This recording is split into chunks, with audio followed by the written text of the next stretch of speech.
тиеслі халық уәкілдері елімізде өзара ауызбіршілікте, татулықта, милли һәм діни кеңпейілдік тикарында жасап келеді. Әзелден халқымыздың ішінде олардың көзқараслары меймандослық, кеңпейілдік, жақсылық фазилетлеріне қалыптасқан халық есептелінеді. Біздің жәмәтімізде де осы көзқараслар менен жәмленген түрлі миллет уәкілдері жұмыс алып бармақта, ауызбіршілікте білім алмақта. Әлбетте осы миллетлерімізге сай үрп әдетлер тикарында өткерілетұғын милли көргізбелер, милли байрамлар, сияси сәнелерді өткеру арқалы біз өзімізден кейінгі әулетларымызға осы халқымыздың ұлы фазилетлерін сіңдіріп барамыз.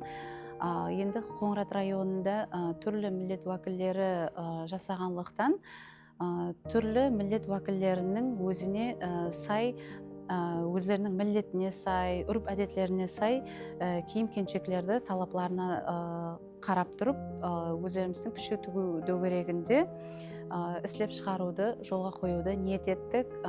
Һәм жақында өнермен басқармасы менен біргелікте өзлеріміздегі бар болған тігу машиналарын, заманауи тігу машиналарынан пайдаланған халда милли шапанларымызды, сол басқа миллет уәкілдеріне де тиеслі киімдерді іслеп шығаруды режелестіріп жатырмыз.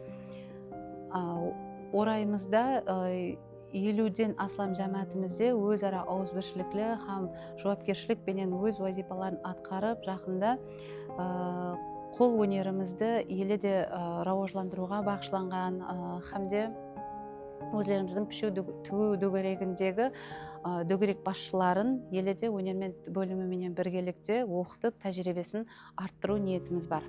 30 июл халықлар достығы күні мұнасабатыменен бәрше халқымызды осы байрам менен қызғын құттықтап қаламын.